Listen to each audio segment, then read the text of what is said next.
Assalamualaikum warahmatullahi wabarakatuh. Salam Om Swastiastu, Namo Buddhaya, salam kebajikan untuk kita semua.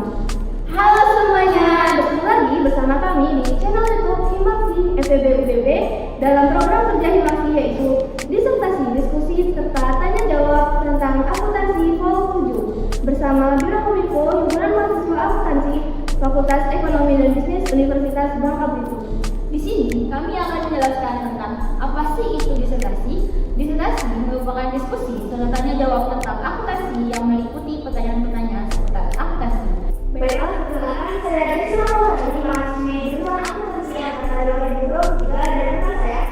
Saya dari mahasiswi akuntansi angkatan 2023. Mengucapkan selamat datang kepada kita yaitu Kajian Teknologi dari Fakultas Teknologi dan teman-teman Biokominfo.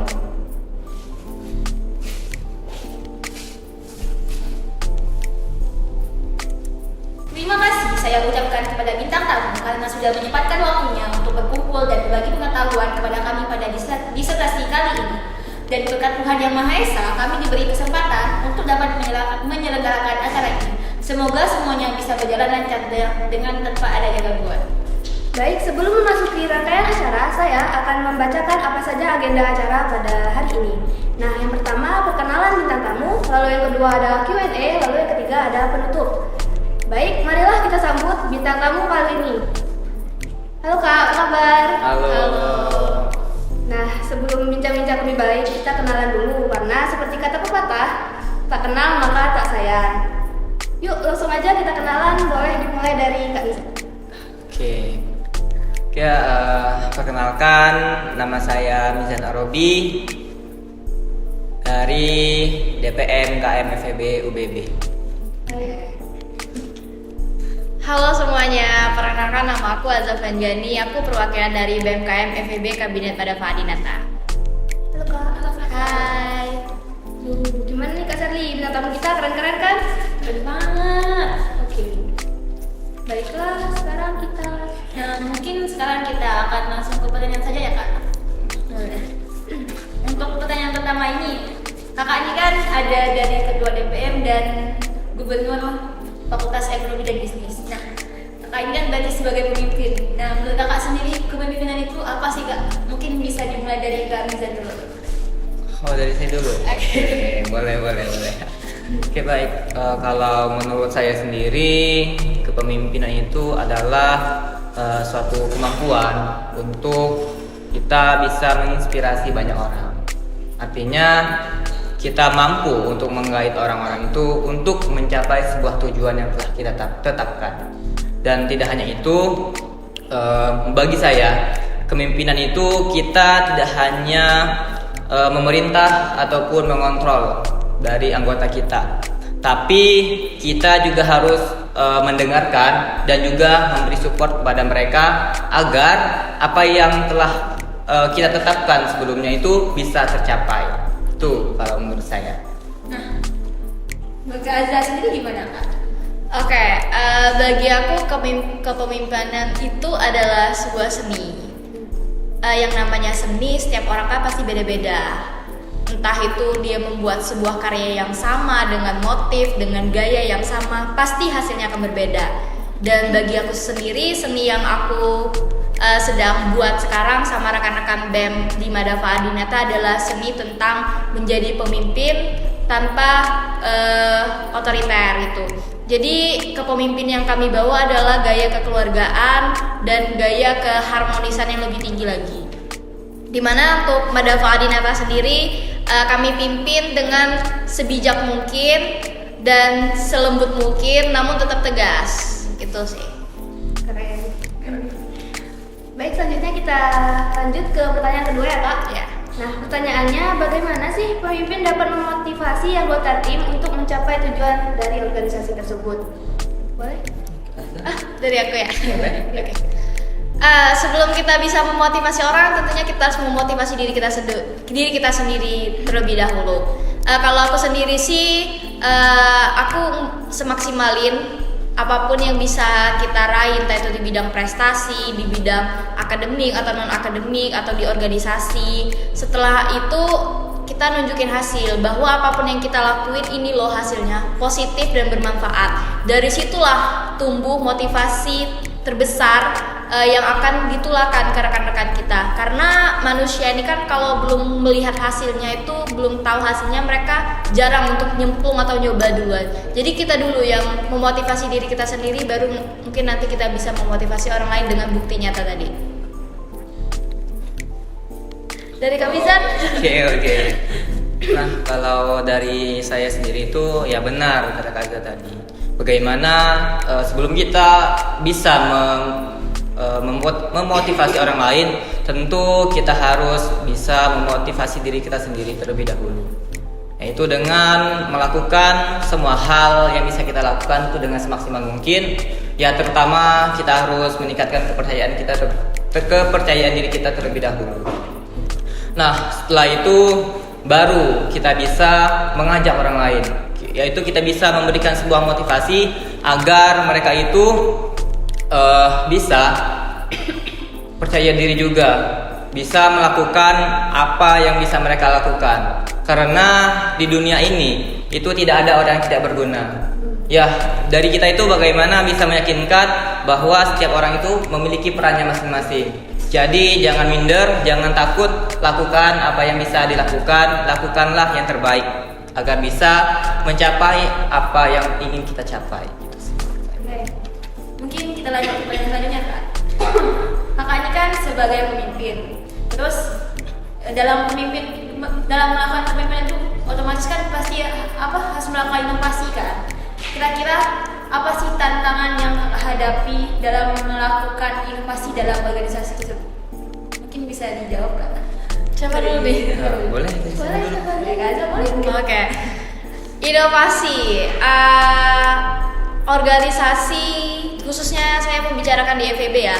Organisasi di FEB itu terkenal dengan budaya yang namanya budaya yang turun menurun. Gimana proker di tahun ini pasti akan terlaksana di tahun depan, karena itu udah jadi budaya. Untuk merubah budaya tersebut, untuk mencari proker yang baru, tentu kita perlu nyali mental yang besar. Karena itu sudah saya rasakan juga di Himaksi, dulu di Himaksi dan di BEM juga. Nah, untuk di BEM sendiri, saya kan baru terjun di BEM nih, sedangkan di BEM itu sudah ada anggota BEM yang udah mau terjun 2 tahun dan yang bahkan yang 3 tahun. Untuk merubah budaya atau organisasi atau program kerja di dalam BEM itu sendiri itu sangat-sangat sulit, karena tantangannya bukan saya terhadap eksternal tetapi saya terhadap internal BEM sendiri. Ketika ada salah sudut pandang sendiri, itu bakal jadi bom dan perpecahan internal di dalam BEM sendiri.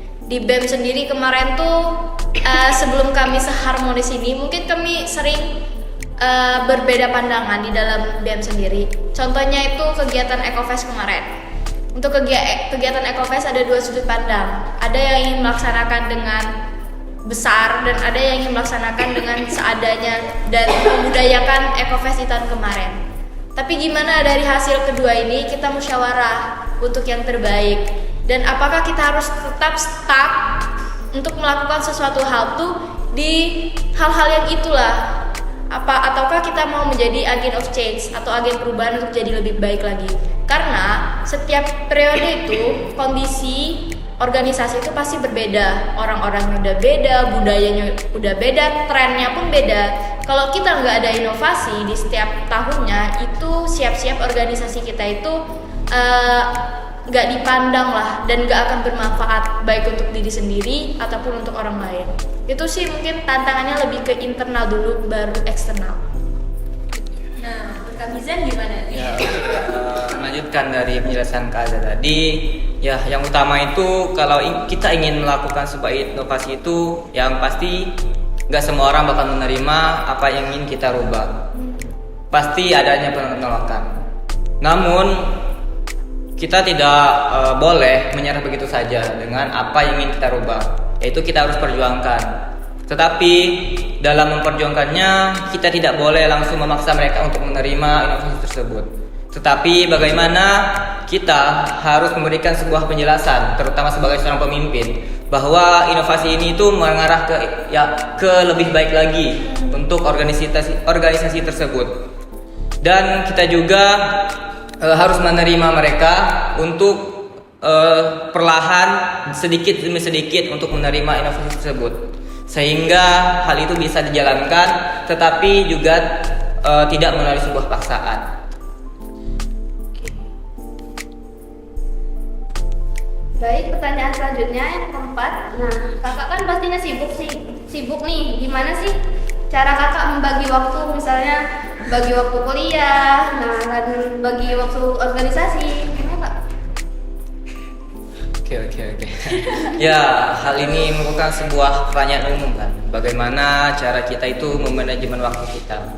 Ya, yang pasti kita itu kan nggak hanya bekerja sendiri. Kita itu bekerja bersama tim. Ya, kalau memang kita tidak bisa melakukan sebuah tanggung jawab itu, kita harus saling berbagi. Kita juga harus menentukan skala prioritas. Jika memang kita bisa melakukan itu, ya kita lakukan. Kalau memang tidak bisa, kita kan punya wakil juga kan. Nah, kita juga bisa menyerahkan kegiatan dari organisasi itu ke wakil kita. Bagaimana dia bisa menggantikan posisi kita untuk sementara. Intinya kalau kita berorganisasi, kita juga jangan lupa dengan akademik kita. Karena tujuan utama kita berkuliah itu untuk belajar. Kalau kita ya fokus organisasi terus akademik kita juga nggak kita peduliin, ya percuma juga kan. Untuk apa gitu, pada akhirnya nilai kita akan terbengkalai, kita pun nggak bisa lulus tepat waktu, nggak bisa mendapat selempang dengan pujian juga. Ya intinya kita harus menentukan mana skala prioritas terlebih dahulu. Ya urutkan dari mana bagian yang paling penting, ya kita kerjakan satu persatu. Dan juga ya intinya jangan suka menunda-nunda lah. Kalau kita suka menunda-nunda, pekerjaan akan mungkin menumpuk.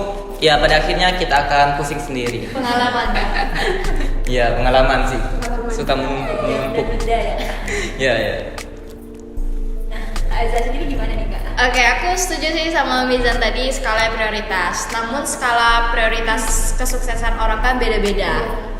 Mungkin skala prioritas aku untuk sementara ini pertama itu kuliah. Syarat saya dibolehkan orang tua untuk berorganisasi, IPK harus di atas 3,5. Jikalau di bawah 3,5 tidak boleh berorganisasi. Dan itu juga salah satu jadi motivasi saya kenapa rajin kuliah kan. Setelah kuliah, setelah fokus di dalam kelas, tentunya kita harus nyari ilmu di luar kelas karena tidak semua ilmu itu ada di dalam kelas dan ilmu di luar kelas itu tidak bisa didapatkan di dalam kelas. Nah, untuk ilmu luar kelas tuh mungkin kakak sendiri tuh suka ikut lomba, ikut organisasi dan yang lainnya. Dan alhamdulillah sampai sekarang masih mampu lah untuk memanage waktu meskipun kadang gerabak-gerubuk. Menindaklanjuti tentang berbagi peran tadi dari Kak Mizan, aku setuju sih. Mungkin dari SMP aku udah organisasi, cuman mungkin aku baru belajar itu di kuliah. Bagaimana cara kita untuk berbagi peran ke teman-teman organisasi, karena organisasi itu bukan milik pribadi dan ternyata apa yang menurut kita baik itu belum tentu baik menurut orang lain. Karena setiap kita punya versi baiknya masing-masing kan. Di BEM sendiri, aku dan Adit itu melakukan didikan sama anak BEM itu selama 6 bulan periode. Setelah 6 bulan periode, kami lepas anak BEM, tapi tetap kami awasin. Mereka buat kesalahan, bahkan mereka pernah membuat kesalahan yang membuat kami minus 7 juta. Saya biarkan ya, ada di suatu agenda lah. Kami biarkan. Kenapa kami biarkan? Biar mereka belajar berbuat salah dan belajar untuk menyelesaikan masalah. Karena kalau manusia belum dapat masalah, belum dapat pembelajaran yang berarti, mereka sulit untuk berubah. Dan dari situ mereka bisa berubah menjadi lebih baik lagi. Kayak Eco Fanfare kegiatan ini kami sama sekali nggak turun tangan langsung. Kami hanya menerima laporan, mereka mengerjakan sendiri. Kak Milad kita di sini, undangan udah di-share, ini semuanya mereka urus sendiri. Dan alhamdulillah untuk sekarang yang dari awalnya mereka banyak menyebabkan masalah ya, sekarang alhamdulillah tidak ada lagi masalah. Bahkan mereka sudah bisa memanage masalah mereka tuh sendiri gitu. Manusia kan 24 jam satu hari. Dan ternyata 24 jam itu bagi aku sih nggak cukup. Harapannya sih satu hari itu 38 jam ya, bukan 24 jam gitu. Namun jangan lupa istirahat sih. Aku sendiri kalau istirahat, kalau nggak ada hal urgent ya, itu dari pokoknya satu hari itu 6 jam tidur, harus tidur 6 jam tuh. 6 jam harus tidur. Dan itu alhamdulillah sampai sekarang udah better sih kalau manusia melakukan hal-hal yang kayak itu. Nah, mungkin kita akan lanjut ke pertanyaan selanjutnya. Nah, kan selama kakak menjadi pemimpin ini pasti ada suka dan dukanya kan? Pasti. Kira-kira untuk mengatasi duka tersebut gimana sih cara kakak mengatasinya? Mungkin bisa dimulai dari Kak Azza. Ayo, Azza. Duka. Sebenarnya dibanding jadi ketua BEM sama jadi anggota dan kadep Kastrat di himpunan kemarin, saya merasa dukanya lebih banyak di Himaksi. Kenapa tuh? Dukanya lebih banyak di Himaksi, namun sukanya juga banyak gitu, karena mungkin ada kadang yang kita tuh lebih duka ketika yang menyakiti kita tuh seseorang yang terdekat kita daripada orang di luar, bahkan orang lain tuh sih. Kita bisa menghadapi 10 pukulan dari luar, tapi untuk satu pukulan dari dalam itu susah banget, dan itu yang kurasain. Namun untuk duka di BMKM sendiri tuh paling awal-awal sih, karena awal-awal dulu tuh waktu pencalonan gubernur wakil gubernur itu kakak kan nerimanya tuh hamin sebulan dari Kak Adit, karena tidak pernah ada rencana untuk naik wagub, rencananya itu naik ketum DPM. Bisa nengku. Jadi mungkin sudah takdir juga, karena amanah tidak pernah salah untuk menaruh di pundak mana. Aku jadi gubernur dan awalnya itu agak cekcok dikit lah sebenarnya sama Mizan. Dikit ada salah paham, dan waktu naik juga aku langsung disimpang siurin, dikira ormex ini ada kepentingan ini, ada kepentingan itu. Udah masuk jadi gub. Di dalam anak BEM ada beberapa yang nggak setuju aku jadi gub, yang setujunya itu Adit yang gub, aku ke wagub atau nggak masuk gitu. Dan itu tantangan terbesar sih, dan tantangan yang lebih besarnya lagi ketika kita belajar untuk memahami karakteristik anak-anak yang ada di dalam organisasi, karena perihal budaya tadi, mereka masih menganut budaya lama, dan bagaimana cara kita untuk meyakinkan budaya ini harus dirubah loh. Dan di situ kita ngerasa feeling lonely sendiri kan. Benar-benar sendiri, karena temenku yang dari organisasi tidak ada sih yang masuk BEM, nggak ada gitu. Tapi yang dari luar BEM ada teman sangkatan.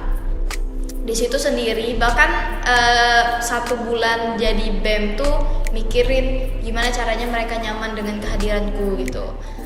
Setelah di situ dukanya alhamdulillah nggak ada lagi. Paling dukanya itu di perihal uang, masalah uang. Biasalah organisasi masalah uang. Dari Kamizan.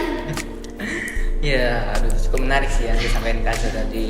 Ya memang, ya nggak tahu loh kan, setiap orang itu tiba-tiba bisa berubah pilihannya. Itu juga agak kaget juga kan, tiba-tiba bisa menjadi ketua DPM. Pada awalnya isu-isu mau naik ke BEM, tapi akhirnya ke DPM. Ya gitulah, namanya juga hidup kan. Kita nggak tahu apa yang kita rencanakan itu belum tentu bisa menjadi sebuah realita. Ya kalau suka dukanya ya tentu banyak. Kalau sukanya itu yang pasti bisa bertemu dengan orang-orang baru, bisa bertemu dengan orang-orang hebat, bisa bertemu dengan orang-orang yang bisa dipercaya, bertemu dengan orang-orang yang mau dibimbing. Dan juga suka dari sebuah organisasi itu saya bisa kenal dengan orang-orang baru dan bisa memperluas relasi. Tidak hanya di lingkup internal, terkhusus di Fakultas Ekonomi dan Bisnis ini, tapi juga bisa membangun relasi dengan orang-orang di luar, entah itu dengan fakultas lain ataupun dengan instansi-instansi terkait. Nah, dan juga suka dalam sebuah organisasi ini, ya yang pasti saya bisa saling bertukar pikiran kepada mereka. Jadi apa yang mungkin selama ini saya pikir selalu benar, setelah saya berbicara dengan mereka, oh ternyata itu salah. Jadi kita bisa saling bertukar pikiran kalau dalam sebuah organisasi ini. Nah, kalau dukanya terus saya menjadi seorang pemimpin, menjadi seorang ketua itu ya pasti setiap orang itu punya pemikirannya masing-masing. Nah, itu yang menjadi dukanya. Bagaimana kita harus menyamakan persepsi kita agar tidak jadi sebuah perpecahan, agar kita bisa sejalan. Nah, kemudian bagaimana saya untuk menanganinya? Ya tentu kita sebagai seorang pemimpin tidak boleh otoriter gitu. Tidak boleh memutuskan, tidak boleh membuat keputusan secara sepihak. Tetapi kita juga harus mendengarkan apa yang ingin disampaikan oleh anggota-anggota kita. Jadi ya yang pasti kita harus mendengarkan sebuah musyawarah. Kita harus mendengarkan sebuah rapat dengan pendapat. Kita harus mendengar bagaimana tanggapan mereka terhadap sebuah keputusan agar keputusan itu bisa kita terima bersama. Nah, kalau di DPM sendiri, yang pertama pasti kami akan mengadakan rapat terlebih dahulu untuk mendengar apa saja keluhan dari masing-masing anggota, apa saja hal yang ingin diperbaiki. Nah, terus jika memang sudah clear, maka untuk di tahap kedua itu akan ada pertama rapat, itu musyawarah terkait apa yang harus kami lakukan untuk mencari sebuah solusi yang harus kami persiapkan agar setiap permasalahan-permasalahan yang dirasakan itu bisa tercapai. Nah, untuk yang terakhir itu kami akan melaksanakan sidang. Jika memang dari musyawarah ini kami tidak menemukan sebuah solusi, pada akhirnya kami akan melaksanakan sebuah sidang yang dimana untuk menentukan apa yang harus kami lakukan.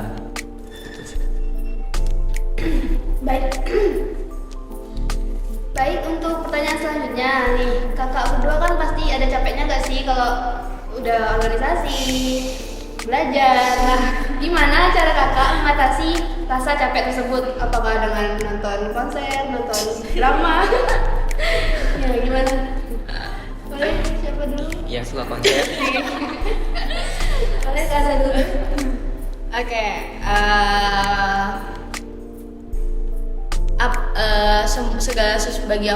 segala sesuatu itu ada resiko. Kita tidur aja resikonya capek.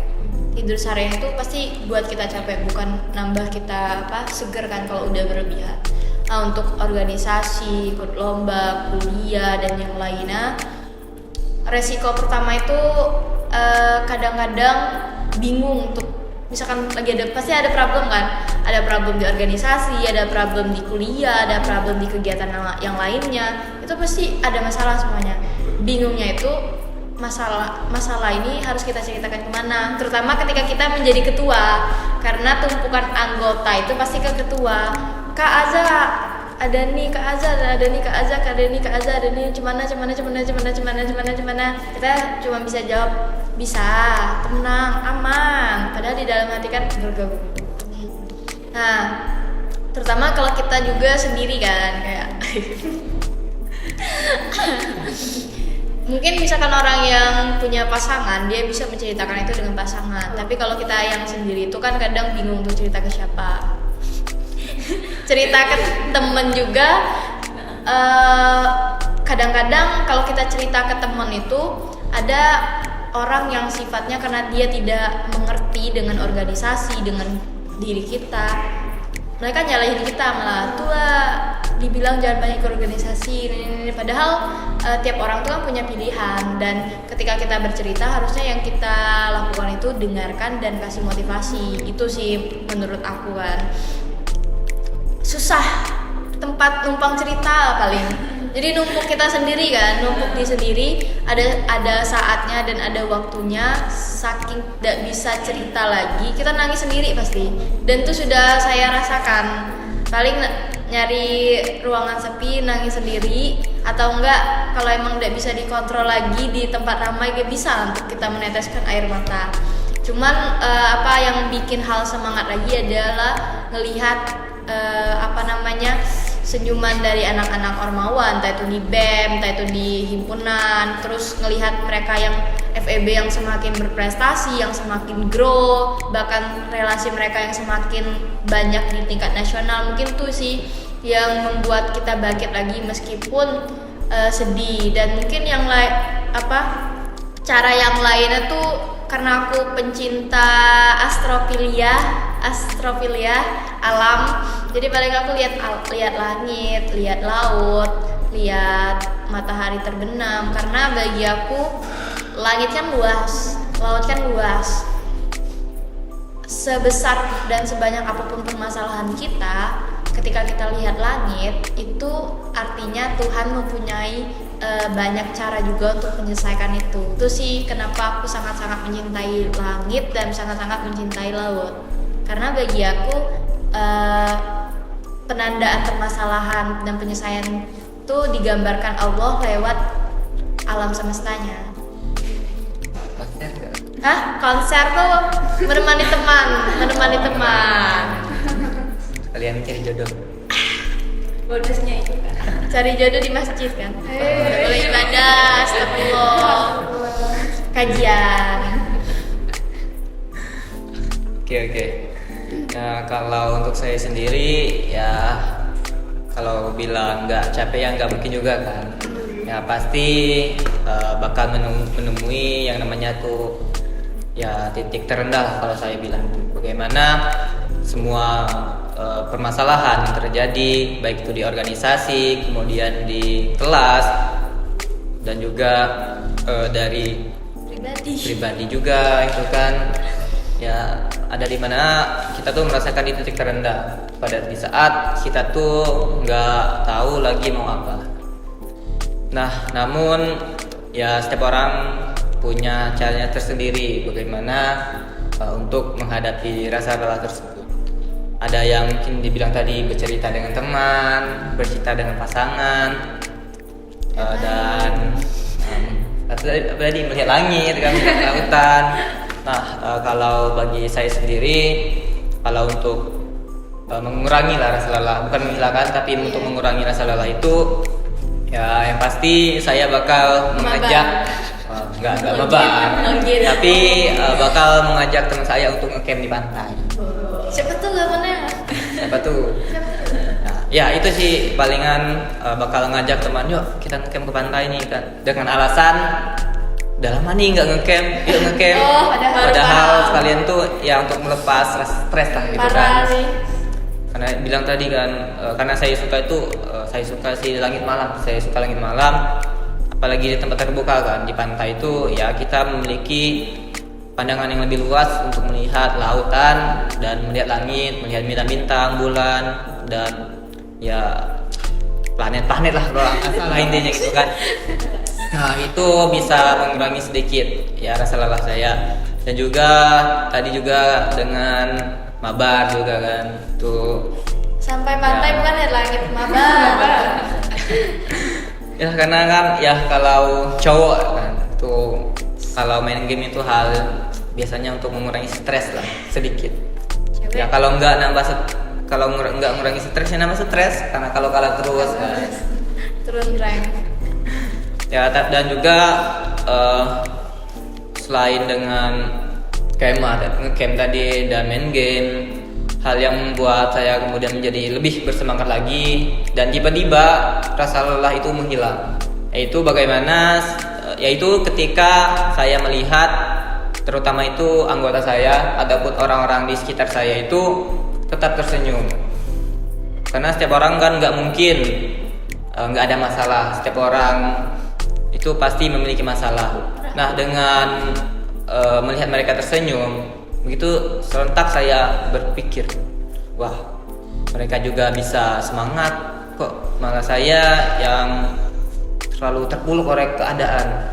Jadi hal itu juga membuat saya termotivasi nih. Wah, ya saya nggak boleh terlalu larut dalam masalah. Tapi saya juga harus meningkatkan semangat yang saya miliki agar masalah-masalah itu bisa tertutupi. Dan juga hal yang membuat saya semangat yaitu melihat bagaimana orang-orang di sekitar saya dan anggota saya itu terus berkembang, terus maju, terus memberikan hal-hal positif bagi lingkungan sekitarnya. Nah, hal itu juga menjadi sebuah kebanggaan lah bagi saya, melihat perkembangan mereka, melihat mereka itu bisa tumbuh terus menerus walaupun secara perlahan-lahan.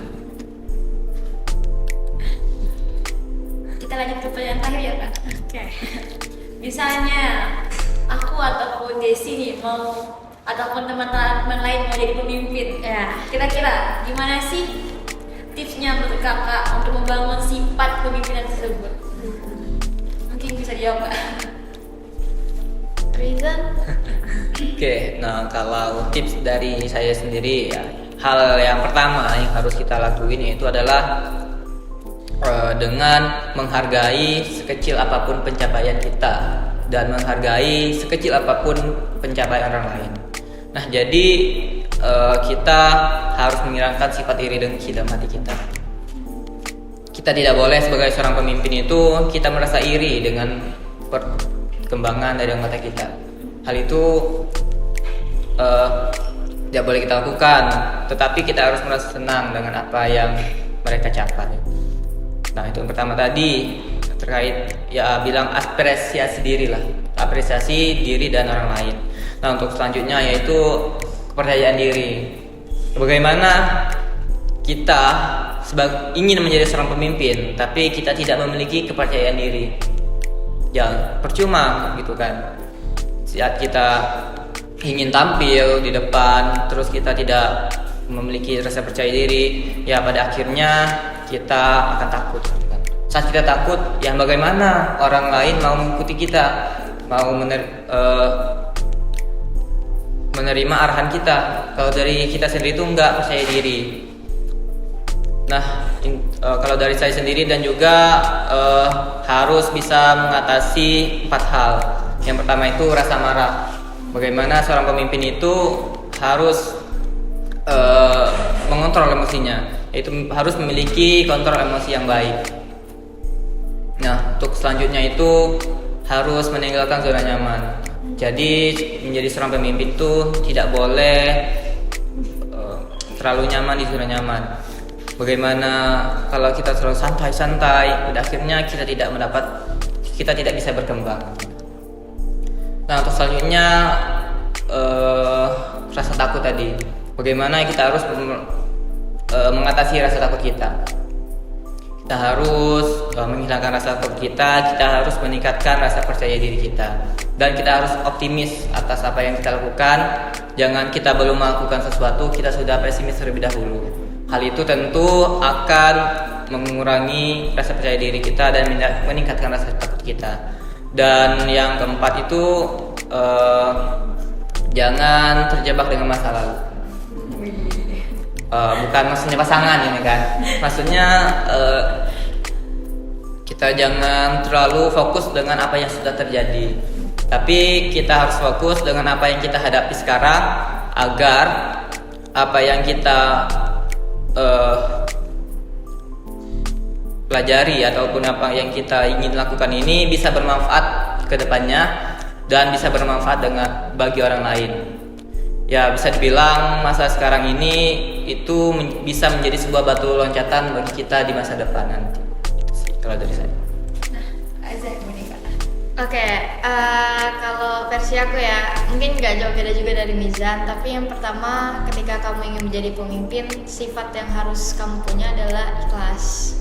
Karena banyak sekali kejadian yang bakal kamu alamin selama periode kepemimpinan itu. Dan kalau kita nggak punya sifat ikhlas, bahkan sifat dendam, mungkin hari ini kita udah banyak musuh, dan mungkin hari ini kita udah banyak mengeluarkan anggota-anggota yang bermasalah di dalam organisasi tersebut. Dan mungkin banyak program kerja dan banyak hal-hal yang tidak terjalankan ketika kita tidak punya rasa ikhlas. Dan yang kedua adalah bermental dulu. Karena kamu visioner, kamu berintelektual, kamu bermoral, tapi kamu tidak bermental, itu sama aja berbohong. Hari ini misalkan nih contoh kecil, kamu di pemerintah deh, dan pemerintah ini ada ngelakuin kesalahan, dan kalau kita nggak jadi pemimpin yang bermental takut, artinya mungkin kita nggak akan pernah bisa menyelesaikan permasalahan-permasalahan yang ada di masyarakat atau organisasi kita tersebut, karena kita tidak berani menunjukkan taring kita sebagai mahasiswa yang berorganisasi dan berintelektual. Setelah kita berani jadi orang yang berani akibat mental kita yang kuat, barulah kita harus mempunyai moral yang baik. Moral yang baik. Kenapa? Karena banyak pemimpin itu yang tidak bermoral. Ketika pemimpin tidak bermoral, mereka akan menjadi pemimpin yang otoriter, pemimpin yang haus kekuasaan, dan pemimpin yang hanya menguntungkan kepentingan pribadi. Dan itu akan melahirkan pemimpin yang seperti itu selanjutnya, dan itu yang bahaya. Karena bagi aku sendiri, pemimpin itu harus punya moral, karena itu adalah prinsip seorang pemimpin. Dimanapun kamu berada, ketika kamu punya moral dari prinsip tadi, kamu akan berkembang. Dan yang selanjutnya adalah intelektual. Pemimpin harus cerdas, karena pemimpin harus pandai melihat peluang. Itulah perbedaan orang biasa dengan pemimpin. Dia pandai lihat peluang karena dia itu visioner. Misalkan nih, ada pohon pisang. Orang biasa mungkin melihat pohon pisang itu hanya menghasilkan buah, tapi seorang pemimpin melihat pohon pisang itu dari akar sampai ke daun, sampai ke bunga, sampai ke apapun itu, mereka melihat itu bisa jadi celah untuk menghasilkan sebuah kebermanfaatan yang lebih berarti daripada hanya menghasilkan sebuah pisang gitu. Dan itu adalah salah satu sifat pemimpin yang harus kita punya. Mungkin dan yang terakhir itu loyalitas dan royalitas. Karena pemimpin yang tidak loyalitas akan menghasilkan pemimpin selanjutnya yang perhitungan pekerjaan. Mungkin teman-teman banyak kan ngerasain di organisasi, ketika teman satu hanya dikasih job desk satu, mereka hanya mengerjakan yang itu. Mereka nggak akan ngebantu job desk yang lainnya. Padahal teman yang lain itu butuh. Dan itu yang harus kita hindari dalam sebuah organisasi. Karena kalau semua anak organisasi begitu, gak akan maju organisasi tersebut. Mereka hanya akan stuck di situ-situ aja. Dan yang kedua adalah pemimpin yang royalitas. Karena jadi pemimpin itu harus mengeluarkan duit, waktu, tenaga, pikiran, dan semua itu wajib dikeluarkan oleh seorang pemimpin. Kalau kamu gak mau rugi, kamu gak usah jadi pemimpin. Itu sih dari aku. Baik, itu saja sesi Q&A pada disertasi kali ini. Terima kasih kepada Kak Miza dan Kak Azza karena telah menyempatkan waktunya untuk disertasi kali ini. Nah, untuk kesimpulan disertasi kali ini, pemimpin bukan hanya memimpin saja, tetapi pemimpin juga harus bisa bertanggung jawab untuk menciptakan visi dan menyenangkan kegiatan, sehingga semua anggota merasa terlibat dan berharga. Pemimpin harus bermental, bermoral, dan intelektual. Intinya, kepemimpinan dalam organisasi mahasiswa sangat penting agar semua orang dapat bekerja sama dan mendapatkan pengalaman yang berarti. Baiklah, mungkin sekian disertasi kali ini dan nantikan disertasi selanjutnya. Jangan lupa like, komen, dan subscribe akun Himaksi BBBB. Kami selaku pembawa acara pamit dulu deh. Bye-bye.